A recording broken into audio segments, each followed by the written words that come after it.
জায়দারে না না তোরে কিছু বলবো না, আমার ভাই হুসাইন কই? হুসাইনকে ডেকে ডেকে আমার পাশে আনো। হুসাইন খবর পাইয়া দৌড়াই আইসা দেখে বড় ভাইয়ের সমস্ত চেহারা সবুজ হয়ে গেছে। একটা চিৎকার মারছে, মা মা গো, তোমার দোয়া বুঝি আজকে কবুল হয়ে যায়। দৌড়ে যাইয়া হাসাইনের গলায় ধরছে, ভাই রে ভাই, কে তোমার এই অবস্থা করেছে? আমি হুসাইন তার প্রতিশোধ নিব। হাসাইন টাইনা টাইনা গলায় ধরে দুই গালে চুমাইতেছে, ছোট ভাই তো, বাইরে প্রতিশোধ নিস না, নানার উম্মতের জন্য মায়ের দোয়া কবুল হয়ে গেছে। হাসাইন একটা কথা তোরে বলে যায়, কিছুদিন পর তোর উপরও বিপদ আসবে রে, আমার মায়ের দোয়া তোর বেলায় তো কবুল হয়েছে। হাসাইন যেদিন বিপদে আসবে রে, কেউ তো তোর পাশে আসবে না রে হাসাই হুসাইন। এদিন আমি তো ভাই কাছে থাকতাম, আমিও তো দুনিয়ায় থাকতেছি না। হুসাইন রে, বেশি বিপদে পড়ে যখন কলিজার মধ্যে অশান্তি লাগবে, দুনিয়ার কাউরে ডাকিস না, নানা নানা কইয়া ডাকিস, কলিজায় শান্তি পাবে। হাসাইন দুনিয়ার থেকে বিদায়। জি চক্রান্ত করে হুসাইনকে কিভাবে মারা যায়, হাসাইনকে মদিনায় ফালাইয়া, হুসাইনকে তো মদিনায় মারা যাবে না, চক্রান্ত করে ইবনে জিয়াদকে ডাক দিলেন। কুফা নগরীর গভর্নর, তুমি একটা কাজ করো, আমি ডাকলে তো আসবে না, কুফা নগরীর মানুষ দিয়া তুমি ডাইকা নিয়ে আসো হুসাইনকে কুফায়। কুফায় আনার পর হুসাইনকে আমরা শেষ করে দিব, আর আমাদের পথের কাটা থাকবে না। ইবনে জিয়াদ বলেন, কথা তো রাইট, চিঠি পাঠাও। চিঠি পাঠাইতে পাঠাইতে 40,000 চিঠি মদিনায় পাঠাইছে। হুসাইন চিঠি দেখে মুরব্বীদের কি বলতেছেন, চিঠি আসছে কুফায় যাইতে, যাবো কিনা বলেন। মুরব্বীরা চিঠি দেখে বলেন, হুসাইন রে, কুফার চিঠির রং ভালো দেখা যায়, কুফার তরবারির ব্যবহার ভালো হবে না। হুসাইন, আমরা অন্তত পক্ষে তোমাকে যেতে দিব না, হাসাইনের ব্যথাই তো আমরা বলতে পারি না, তোমাকে যেতে দিব না। 40,000 চিঠি, বলুন কয় হাজার চিঠি? মুরব্বীরা বলে, এত চিঠি আছে, দাঁড়াও দেখি একটু পরামর্শ করে। একটা মিটিং করলেন, হুসাইনের পক্ষ থেকে কুফায় তোমরা কে যাইবা? আমাদের নিজেদের লোক যায়, হুসাইন পক্ষ থেকে একটা লোক কুফায় যায়, নিজেদের লোকের কোনো খবর যদি পায় তাহলে আমরা হুসাইনকে যেতে দিব, ও তাদের কথায় হুসাইনকে দেব না, আমরা নিজেরা পরিবেশ বুঝবো। কে যাইবা? একজন লোক দাঁড়াইলেন, ইতিহাস বলেন, যার নাম হলো মুসলিম বিন আকিল। মুসলিম বিন আকিল দাঁড়ায় বললেন, আমি যাব হুসাইনের পক্ষ থেকে। তার দুইটা বাচ্চা ছিল, মোহাম্মদ ইব্রাহিম, সোনার পুতুলের মতো দুইটা বাচ্চা, ছোট ছোট। বলে, আব্বা আপনি যদি চলে যান তাহলে আমরা তো মা নাই, আমরা কার কাছে থাকবো? তাদের মা মারা গেছে, কই থাকবো আমরা? তাইলে তোমরাও চলো। 3 জনের কাফেলা করে কুফা নগরীতে গিয়ে পৌঁছলেন হুসাইনের পক্ষ থেকে। হুসাইনের পক্ষের লোক পায়া কমপক্ষে 30,000 লোক হুসাইনের নামের উপর মুরিদ হইলেন, বাইয়াত গ্রহণ করলেন। বাইয়াত মুরিদ হওয়া সুন্নাত রাসূল। আবার কেউ কেউ আছে মুরিদ বাইয়াত লয়া টিটকারি মস্কারি করে।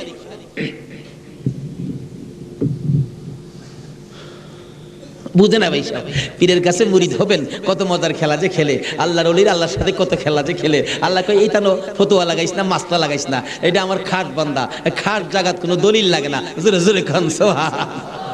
এক আলেম গেছে মুরিদ হইতো, হক্কানি এক পীর সাহেবের কাছে, এক আল্লাহর ওলির কাছে গিয়া, হুজুর মুরিদ হইতে আইছি। আলেম কইতেছে, বাবা মুরিদ যে হইতে আইছো, মুরিদ হইলে তো পীরের কথা মানুন লাগে। হুজুর পীরের কথা তো মানতে হবে, মানবো, তাহলে শোনো, আজকে তুমি এশারের নামাজটা পড়তে পারবা না। আচ্ছা, এই কথা কইলে কি আপনারা মানবেন? হগল পীরে কয় নামাজ পড়তে হইব, আপনি কোন নামাজ পড়তে পারবে না। আরে বাবা, সব সময় তো তুমি পড়বা, আজকের এশারের নামাজটা খালি তুমি বাদ দিবা। অন কেন কইছে? এটা তো শরীয়ত আর বুঝে না, কিন্তু মারফতলা তো জানে এর মধ্যে কিছু আছে। বলবো ভাই সাহেব, কষ্ট হইতাছে আপনাদের? হুজুর কোন কি? হ্যাঁ, আজকে এশারের নামাজটা পীরের কথা মানবা না? তা তো মানতে হবে। আচ্ছা ঠিক আছে, বাড়িতে যার কয় নামাজ যদি বাড়িতে পড়া লাই, আপনি কি হুজুর দেখবে? আমি তো সেই। আচ্ছা, যে বেটা পীর হয়েছে, এই বেটা কি খবর রাখে না? রাখে না? এই চিটাগাঙ্গের পীর আমরা ভৈরবের খবর রাখতে পারে না? বুঝে আসে না যখন? তা সহজে বুঝতে গেলে একটা ঘটনা বলতে হয়, বলবো? আপনারা কচ্ছপ চিনেন? আপনারা কি করেন? এটা আরো কোনো নাম আছে না? কচ্ছপ কয়, কাসিম কয়, আমাদের এলাকায় কাটটাও কয়। কাটটা, কসম, কাটতিম যা আছে সব ঘুরে গেরা জিনিস একটা, ওই কি কয়? এই কাটটা নাকি কচ্ছপ নাকি বর্ষাকালে পানির সাথে গ্রামে গঞ্জে গ্রামের বাড়ি ঘরে যায় পানির সাথে আশ্রয় নেই, আসার সময় মাটির নিচে ডিম পাইরা আসে। কথাটা কি বুঝাইতে পারতেছি? মাটির নিচে ডিম পাইরা আসে, আসার সময় ডিমেরে বইলে আসে তোর জেড়ার সাথে আইপুরিস। কার সাথে আইতো? জেড়া হইল জ্যৈষ্ঠ মাস, জ্যৈষ্ঠ মাসে প্রচন্ড বৃষ্টি হয়, তো বৃষ্টির পানিতে মাড়ি কাইটা যা, মাড়ি কাইটা গেলে ডিম ভাইরিব, বাচ্চা ফুটবো, এই কয়ে দেয় যে তোর জেড়ার সাথে আইপুরিস। এই 3.5 মাইল দূরে ডিম পাইরা বইলে আইছে জেড়ার সাথে আইপুরিস। ডিম তো ফুটতেই তো না। 3.5 মাইল দূরত্বে আপনাদের কর্ণফুলী নদীর থেকে গিয়া ওই মাঝে মাঝে 3.5 মাইল ভিতরে ডিমের দিকে শীষ ধরে। 3.5 মাইল দূরের থেকে একটা কচ্ছপ যদি ডিমের উপরে তা দিয়া ডিমের বাচ্চা ফোড়াইতে পারে, আল্লাহর বন্ধুরা 3,500 মাইল দূরে থাকলেও একটা মুরিদের দিকে এই নজর দিতে পারবে কিনা কোন তো? 3.5 মাইল দূরত্বে ডিমের দিকে তা দেয় শীষ ধরে, এই তাই ডিম ফুইটা জ্যৈষ্ঠ মাসও জেড়ার লগে পানির সাথে বাইসাই। এই ক্ষমতা আল্লাহর ওলিদের আছে কিনা বলুন তো? এটা কে দিছে? আর জোরে কোন? সে আল্লাহর ওলি বলছেন, বাবা আজকে এশারের নামাজটা পড়িস না, যা। যার কয় হুজুর পড়তাম না তো কইলেন আপনার সাথে, বাড়িতে গিয়ে পয়রা লাইলে কি আর আপনি দেখবেন? আল্লাহর ওলি দেখবে কিনা? বাড়িতে গিয়ে কয় হুজুর কইছে নামাজটা ছাইরা দিতাম, হুজুরের কথা তো মানতে হবে, একবারে সব না ছাইরা খালি ফরজটা পড়া লাই, একবারে কেমনে বাদ দেলাই, সারা জীবন নামাজ পড়লাম, আজকে নামাজটা কেমনে বাদ দেলাই, শুধু ফরজটা পইরা ঘুমাই রইছে। রাত্রে নবীজি আইসা ডাকতেছে, কিরে আজকে এই আমার সুন্নত ছাইরা দিলি? পীরের কথা হই না কি করলাম, আফসোস। অথচ কোন খেলা খেলাইছে এটা গেলাম, হ্যাঁ এখনো বুঝছে না।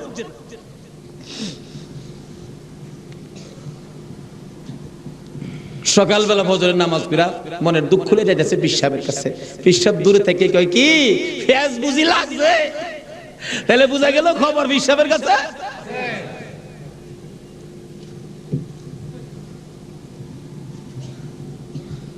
হুজুর আর কথা কইেন না, আপনি না করছেন নামাজ পড়তাম, কত তুই বেটা নামাজ পড়ছস কে? আরে কই কি আমি নামাজ পড়ছি না করছি আপনি জানেন কেমনে? বেটা খালি সুন্নতটা বাদ দিছস, তোর খেয়াল নাই ফরজটাতে পড়ছস, আমি কি জানি না মনে করছস? হুজুর ফাইরে লাইছে, হুজুর কি ফেস হইছে জানেন কি? আমি খালি আপনি তো কইছেন নামাজ পড়িস না, একবারে কেমনে বাদ দেই, আমি ফরজটা পড়ে ঘুমাই রইছি, সুন্নতটা পড়ি নাই। এই জন্য রাত্রে আইসা হুজুর আমারে ডাকতেছেন, নবীজি কি রে আজকে আমার সুন্নত বাদ দিলাইলি? হুজুর এই সর্বনষ্ট হইছে। নবীজি এসে ডাকতেছে, আল্লাহর ওলি কয় বেটা এইটার লাগি কইছিলাম আজকে যদি ফরজটা সহ ছাইরা দিতে, আজকের নামাজটা খালি ছাইরা দিতে, সুন্নতটা বাদ দিও না, নবীজি আইসা তোরে ডাকতেছে, যদি ফরজটাও বাদ দিতে আমার কথায় আমার আল্লাহ আয়া তোরে ডাকলো। ভাই সাহেব এটা বুঝতে গেলে শরীয়তের মাদ্রাসার পরে মারিফতের মাদ্রাসায় ভর্তি হতে হবে। জানি চট্টগ্রামটা পীর মাসের দিক দিয়া বাংলাদেশের মধ্যে আপনারা উপরে আছেন, এই জন্য আমরা আপনাদেরকে শ্রদ্ধা করি। আল্লাহ হায়াত দেখ সকলকে, সকলে বলুন আমিন। যাই হোক ওইদিকে আমার আলোচনা না, আমার আলোচনা হলো কারবালা। যাই হোক কারবালার দিকে পৌঁছে গেছি, আধা ঘন্টা সময় দিতে রাজি আছেন না আপনারা? আসুন হাইরে কারবালা যাচ্ছি, এবার কারবালা। এবার চিঠি পাইলেন কয় হাজার? মুসলিম বিন আকিল চলে গেলেন, 30,000 লোক মুরিদ হলেন, বাইয়াত গ্রহণ করলেন। খালি কয় মুসলিম বিন আকিল হুসাইনকে কুফায় আনেন না, আমরা হুসাইনকে দেখতাম।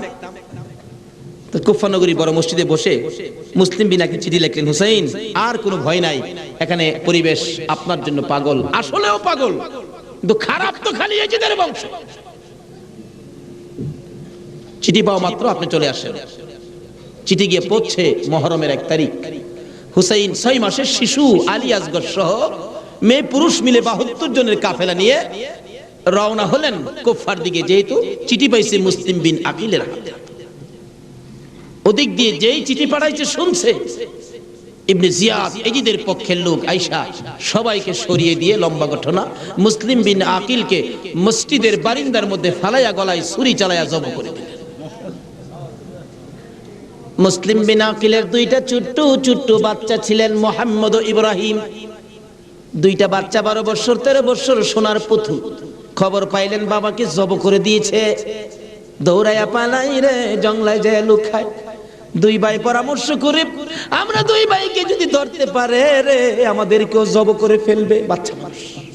এদিক দিয়ে ঘোষণা হলো, মুহাম্মদ ও ইব্রাহিম মুসলিম বিন আকিলের দুইটা সন্তান যদি মদিনায় চলে যায়, খবর দিবে হুসাইন তো আসবে না, দুইটা ছেলেকে যে ধরে দিতে পারো 10,000 টাকা পুরস্কার। আমাদের হিসাব বললাম, লোকেরা তরবারি লইয়া ঘুরতেছে মুহাম্মদ ও ইব্রাহিমের তালাশে।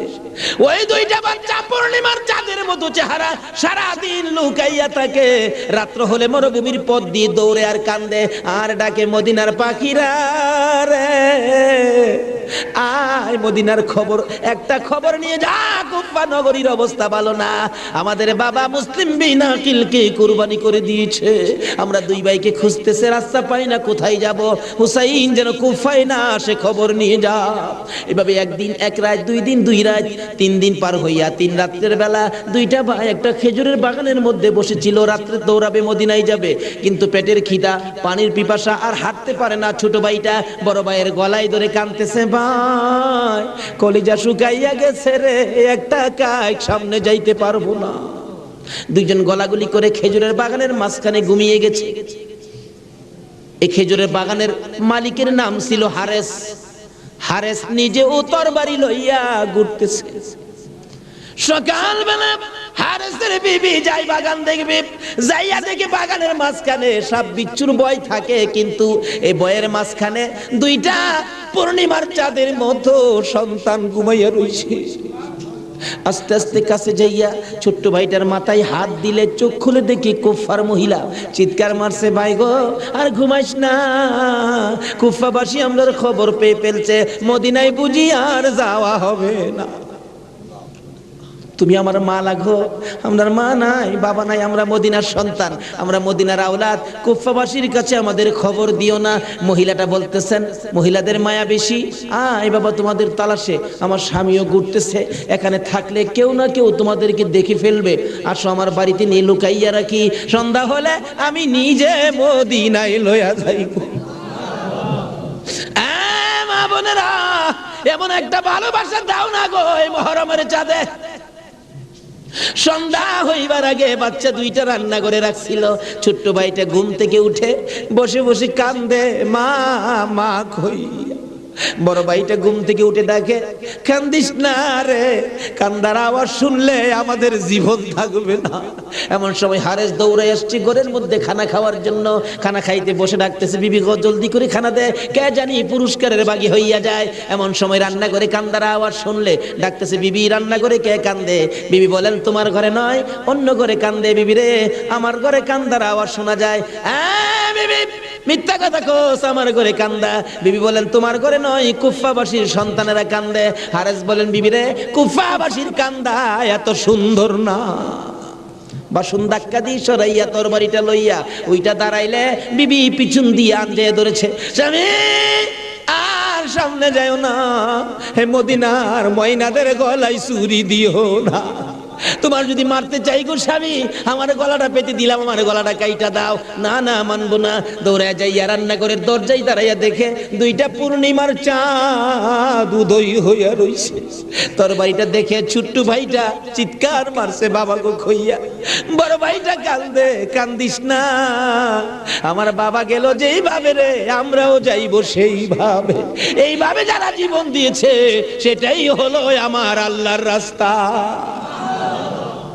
দুই ভাইকে ধরে মুরগির বাচ্চার মতো শেষরাইয়া বাহির করে যাইতে যাইতে যাইতে যাইতে একটু পরে পরে ছোট্ট ভাইটা জিগায়, হারেস রে, আমরা মেরে ফেলবে রে, মারিস নাই, আমরার মা নাই, আমরার বাবা নাই। আকাশের দিকে তাকাইয়া ডাকে, রে আকাশের পাখিরা রে, আর একটা খবর নিয়া হুসাইনের কাছে পৌঁছে দে, হুসাইন যেন কুফায় না আসে। রওনা হলেন, যাইতে যাইতে সন্ধ্যা হয়ে যায়। পুরাত নদীর কিনার দিয়ে যাচ্ছে। হারেস ভাবতেছে, দুইটা সন্তান, দুইটা ছেলে জীবিত যদি নিয়ে যায়, আমার চেয়ে শক্তিশালী কেউ আয়েশা যদি আমার কাছ থেকে নিয়ে যায়, পুরস্কার আমি পাবো না। বরঞ্চ জব করে দুইটা মাথা খালি নিলেই তো হয়। দুইটা ভাইকে জব করার জন্য প্রস্তুতি নিলে ছুরির দিকে তাকাইয়া তাকাইয়া বাচ্চারা কান্দে। ছোট্ট ভাইটাকে জমিনে শোয়াইছে, গলাটা কাটবে, লাফ মেরে উইটা গেছে। বড় ভাইটাকে শোয়াইছে, উইটা গেছে। আবার জোর করে জমিনে শোয়াইয়া ছোট্ট ভাইটাকে বুকের উপর পাড়া দিয়া ধরছে, মাথার মধ্যে চাপা দিয়ে ধরে গলাটাই ছুরি চালাবে, ছুরির নিচে তাইকা কাঁদতেছে, হুসাইন আইসো না গো, কারবালায় আইসো না, এই কুফা নগরীতে আইসো না, কুফার মানুষের তরবারির ব্যবস্থা ভালো। গলা কেটে দিলেন বড় ভাইটারে, গলা কেটে দুইটা ভাইকে দুই দিকে ধাক্কাইয়া পুরাত নদীতে ফেলে দিলেন, মাথা ছাড়া বডিখানি ফেলে দিয়ে মাথা রুমালের প্যাকেট করে রওনা হলে শুনে পিছন দিয়ে আবার ডাকতেছে, হারেস রে আমরা দুই ভাইয়ের মারিস না। হারেস বলেন মাথা কেটে নিয়ে আসলাম। আবার ডাকে কে? পিছনে যাইয়া দেখে দুই দিকে দুইটা বডি লাশ ছিল, দুইটা ভাই আবার একসাথে হইয়া এক ভাই আর এক ভাইয়ের আনজাইয়া ধরে রাখছে। আমার আল্লাহ বলেছে আমার রাস্তায় যারা জীবন দেয় রে তারা মরে না, তারা মরে না রে, তারা জীবিত। এই দুই ভাই প্রমাণ করে দিলেন তারা জীবিত। ওদিকে যায় না, ওদিক দিয়ে যাইতেছে এজিদের দরবারে পুরস্কার আনবে। এদিক দিয়া ইমাম হুসাইন 72 জনের কাফেলা লইয়া গো আস্তে আস্তে কারবালার জমিনে এসে পৌঁছে সন্ধ্যা হয়ে যায়। রাস্তা চিনে না। হুসাইন বলেন তাবু গাড়ো, সকালবেলা কুফার দিকে রওনা হব। তাবু গাড়তে গেলে জমিনে কূপ দেয়, মাটির থেকে রক্ত বাহির হয়। গাছের ডালে আঘাত করে গাছের ডাল থেকে রক্ত বাহির হয়। সঙ্গীরা বলেন হুসাইন ব্যাপারটা বুঝতে পারতেছি না। হুসাইন বলেন রাখো রাখো, এখানে কি কাউরে পাই কিনা জিজ্ঞেস করলেন এই জায়গাটার নাম কি? একজন লোক বলেন আপনারা কোত্থেকে আসছেন? আমরা মদিনার থেকে আসছি। এই জায়গাটার নাম কি? জায়গাটার নাম কারবুলা। হুসাইন একটা চিৎকার মারছে, সঙ্গীরা রে তাবু গাড়ো। আমার নানা বলেছে রে, নানার উম্মতের জন্য আমি হুসাইন কারবালাই নাকি শহীদ হব।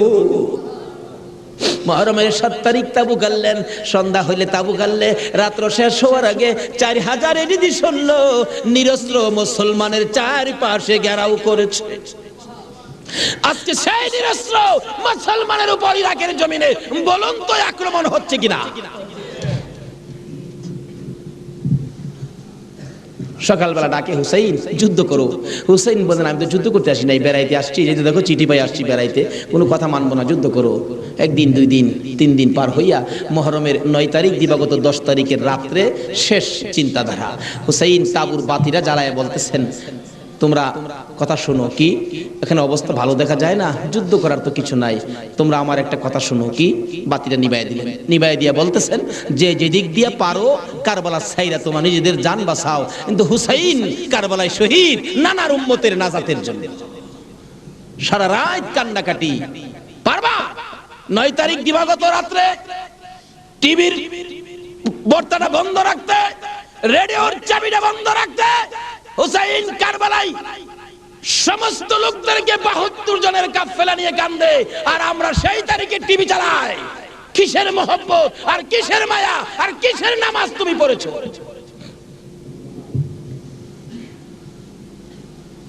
যদি কথা দিতে পারো 9 তারিখ দিন গিয়া রাত্রে টিভি আর চালাবো না, আর গান বাজনা করবো না।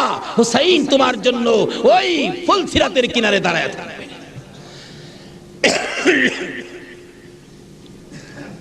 সকাল হয়ে যায়, ফজরের আজান দিলে নামাজ পড়ে। নামাজ পড়লেন, এত বিপদ তারপরও হুসাইন নামাজ ছাড়ে না পড়ে। তাহলে বোঝা গেল এই নামাজ ছাড়া গেলে হুসাইনকে পাবো না। নামাজ পড়ে কোরআন শরীফ পড়তে বসছেন, এমন সময় শাহার বানু এই 6 মাসের বাচ্চাটা নিয়ে ডাকতেছেন, স্বামী স্বামী গো 3 দিন পর্যন্ত খানা পিনা কিচ্ছু নাই তাবুতে, এই মরুভূমির গরমের তাপে বাচ্চাটার কলিজা পর্যন্ত শুকায় গেছে, দেখো জিহ্বাটা নাড়াতে পারতেছে না, 6 মাস কথা বলতে পারে না, তো একটু পানি যদি খাওয়াইতে পারো মনে হয় বাচ্চাটা বেঁচে যাবে, না হয়তো বাচ্চাটা মরে যাবে। হুসাইন কয় দাও দাও দাও, কোলে নিয়ে কাঁদতেছে আর ডাকতেছে, এই দিদি সৈন্যরা রে এরকম বাচ্চা তো তোদেরও আছে, দুষ করলে আমরা করছি, এই তো কোনো দুষ করে নাই, একটু পানি বাচ্চাটারে দে, আমার নানা না হইলে কিচ্ছুই হইতো না, এই পানি হইতো না, আজকে আমার নানার আওলাদ মারা যাবে পানির জন্য, একটু পানি দে, অনুরোধ। তো তোদের কাছে একটু পানি বাচ্চাটারে দে, আমাদেরকে দরকার নাই, বাচ্চাটারে দে। এইভাবে ডাকতেছে আর যাইতেছে। দূর থেকে একটা এরিদি সৈন্য হুসাইনের দিকে লক্ষ্য করে তীর মারলেন। তীর আইসা হুসাইনের গায়ে তো লাগলো না, হুসাইনের কোলে 6 মাসের শিশুর কলিজাটার মাঝখান দিয়ে তীর ঢুকে গেছে। আলী আসগর বাবার মুখের দিকে তাকাইয়া জিহ্বাটা বাহির করে দিছে, দুইটা চোখ উল্টাইয়া চোখের পানি ছেড়ে ছেড়ে বুঝাইতেছে, বাবা গো মায়ের কাছে বলে দিও আর জীবনে পানি চাইতাম না। হুসাইন বলেন, টান দিয়ে তীরটা যখন খুলে ফেললাম, তীরের আগার মধ্যে আমার বাবার কলিজা ছিঁড়া আইসা পড়ছে। মৃত শিশু খুলে লইয়া তাবুর পাশে যাইয়া লম্বা ঘটনা ডাকতেছে, ও শাহর বানু কোথায়? কেন? এই যে নাও তোমার ছেলেরে পানি খাওয়াইছি। বেরিয়া দেখে মা দুকিনি বাবার জিহ্বা বাহির হইয়া রইছে, চোখ দুইটা উল্টা লইছে, বুকের মধ্যে রক্ত দেখা যায়, চিৎকার মারছে, মাবুদ আমার বাবা কুল পানি খাইছে। এই জমিনে যে নবীর জন্য সব বানাইছো সেই নবীর উম্মত পানি পায় না, তীর খায়া মরে আর কলিজা মানে না। এইভাবে কাঁদতেছিলেন। মুহররমের 10 তারিখ সকালবেলা আলী আকবর 18 বছরের পালোয়ান দৌড়াই আসছেন। মা কেন কান্দো? দেখাইলেন, দেখো তোমার 6 মাসের ছোট্ট ভাইয়ের অবস্থা। আলী আকবর দেখে আর সহ্য করতে পারে না, রক্ত হাতে নিয়ে বলতেছেন, মাবুদ গো এ রক্ত ছুঁয়ে কসম খাইলাম এটি সৈন্যরে ছাড়বো না। যুদ্ধ শুরু হয়ে যায় মুহররমের 10 তারিখ। আলী আকবর যুদ্ধ করতে করতে পিপাসিত ক্লান্ত হইয়া তাবুতে ফিরে এসে ডাকতেছেন, মা মা এক গ্লাস পানি যদি খাওয়াইতে পারো, কথা দিলাম সমস্ত কারবালার সৈন্য এই দিদি সৈন্য ওদেরকে আমি খতম করে ফেলবো। মা চোখের পানি ছেড়ে ছেড়ে বলেন, আলী আকবর রে, পানি যদি থাকতো তোর ভাই কি তীর খায়া মরতো? নাই রে বাবা, পানি নাই, পানি নাই। মায়ের পায়ে সালাম করলেন আর চোখের পানি ছেড়ে দিলেন। মা মা গো বিদায় দাও গো, দেখা হবে হাসরের ময়দানে। যাইতে যাইতে যাইতে যাইতে একটু যাই আবার ফিরে ফিরে চাই, মা বিদায় দাও, দেখা হবে হাসরের ময়দানে। মা দুইটা হাত বাড়ায়া ডাকে, আর ফিরে ফিরে চাইস না রে বাবা, আর ফিরে চাইস না, সহ্য হয় না। যুদ্ধ করতে করতে আলিয়া শহীদ। এইভাবে পুরুষ যারা ছিল সব শহীদ, শুধুমাত্র বাকি জয়নাল আবদিন বিমারি আর ইমাম হুসাইন। হুসাইন তরবারিটা নিয়ে পোশাক পরে তৈয়ার হলেন। জয়নাল আবদিন দাঁড়াইতে পারে না, পড়ে যায়। তারপরেও ডাকে, হুসাইন গো তুমি যাইও না, আমি জয়নাল যাব। বিমারি উঠতে পারে না, তবু হুসাইনের পক্ষে যাইতে চায়। আর আমরা শক্তিশালী হইয়াও হুসাইনের পক্ষে যাইতে চায় না। এবার বলতেছেন, জয়নাল রে তুমি যাইও না, তুমি যদি যুদ্ধের ময়দানে শহীদ হয়ে যাও নবীর বংশের বাতি টুকুন কে জ্বালাবে। হুসাইন যুদ্ধে চলে যায়। লম্বা ঘটনা সংক্ষেপ করে দিলাম। মুহররমের 10 তারিখ যুদ্ধ করতে করতে তীরের আঘাত বল্লমের আঘাত লাগে আর রক্ত জর্জর করে পড়ে, রক্তে জামা ভিজে যায়, গোড়ার পিঠ পর্যন্ত লাল হয়ে যায়। আরে রক্তে লালে লাল হইল কারবালার ময়দান, বলুন রক্তে লালে লাল হইল। শহীদ হলো ইমাম হুসেন নবীর জানের জান, শহীদ হলো ইমাম হুসেন নবীর জানের জান। রক্তে লালে লাল হইল কারবালার ময়দান, হায়রে রক্তে লালে লাল হইল। এজিদ সেনা সীমার এসে হুসাইনের বুকে বসে, এজিদ সেনা সীমার এসে হুসাইনের বুকে বসে, ছুরি দিয়ে কাটে গলা বাঁচে না আর প্রাণ, ছুরি দিয়ে কাটে গলা বাঁচে না আর প্রাণ। রক্তে লালে লাল হইল কারবালার ময়দান, হায়রে রক্তে লালে লাল হইল। দুধের শিশু আলিয়াস ঘরে পানি চাইলো মায়ের দ্বারে, দুধের শিশু আলিয়াস ঘরে পানি চাইলো মায়ের দ্বারে। পানি পানি বলে সে যে দিয়ে গেল প্রাণ, পানি পানি বলে সে যে দিয়ে গেল প্রাণ। রক্তে লালে লাল হইল কারবালার ময়দান, হায়রে রক্তে লালে লাল হইল। শহীদ হলো ইমাম হুসেন নবীর জানের জান, শহীদ হলো ইমাম হুসেন নবীর জানের জান। রক্তে লালে লাল হইল কারবালার ময়দান, হায়রে রক্তে লালে লাল হইল। বলতেছিলাম হুসেন সমস্ত শরীর থেকে রক্ত ঝরে ঝরে দুর্বল হয়ে যায়, পানির পিপাসিত ক্লান্ত হইয়া গুড়ার থেকে নেমে যায়, পুরাত নদীর পুনার কিনারে যাইয়া একটু পানি হাতে নেয় খাওয়ার জন্য, হাতে নেয় পানি হয়ে যায় রক্ত। হুসাইন কান্দে, মাবুদ গো, আমার নানা না হইলে কিছু হইতো না, আমার নানা না হইলে জগতের কিছু হতো না, পানিও হতো না। আজকে নানার বংশ, নানার আওলাদ পানি পায় না, আমি হুসাইন পানি খাবো না। এবার দৌড়া যাইয়া আবার চাইলেন ঘোড়ার উপরে উঠবো, যুদ্ধ করবে। হুসাইন ঘোড়ার উপরে উঠতে চায়, শরীর দুর্বল, ঘোড়ার উপরে উঠতে পারে না, বারবার চেষ্টা করে উঠতে পারে না। অবশেষে ঘোড়ার উপরে পিঠটার মধ্যে হাতটা দিয়ে মাথাটা ফালাইয়া কাঁদতেছে, বাবু আমার নানার উম্মতের জন্য মায়ের দোয়া বুঝি কবুল হয়ে গেছে। বহু চেষ্টা করলেন, ঘোড়ার পিঠের উপরে আর উঠতে পারে না। দৌড়া এসে সীমার ধাক্কা দিয়ে জমিনে ফালাইয়া বুকের উপর চড়ে বসছে। হুসাইন বলেন, সীমার রে, আমার নানা বলেছে রে কারবালায় শহীদ হব, আমার নানার উম্মতের মুক্তি পাবো। সীমার, আজকে জুমার দিন আমারে 2 রাকাত জুমার নামাজ পড়ার সুযোগ দে। ও নবীর উম্মতেরা, নবীর আশিকেরা, হুসাইনের আশিকেরা গো, এই 2 রাকাত নামাজ, জুমার নামাজ ছাইরো না, আমার নবীর শাফায়াত নসিব হবে না।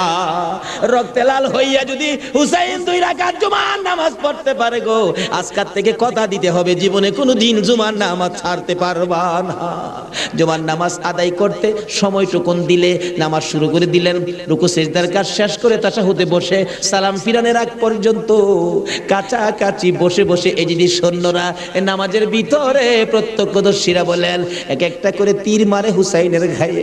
ডান দিক দিয়ে যদি তীরটা মারতো, বাম দিক দিয়া বেরিয়ে যাইত, সামনে দিয়া মারলে পিছন দিয়া বেরিয়ে যায়। এই কিসিমের তীর গো, নামাজের ভিতরে 72টা তীর লাগাইছে।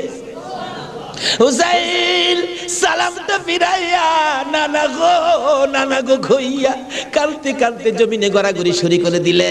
নিষ্ঠুর পাষাণ এই দিদি সৈন্যের সীমার গলা কাইটা মাথা আলাদা করে নিয়ে গেছে।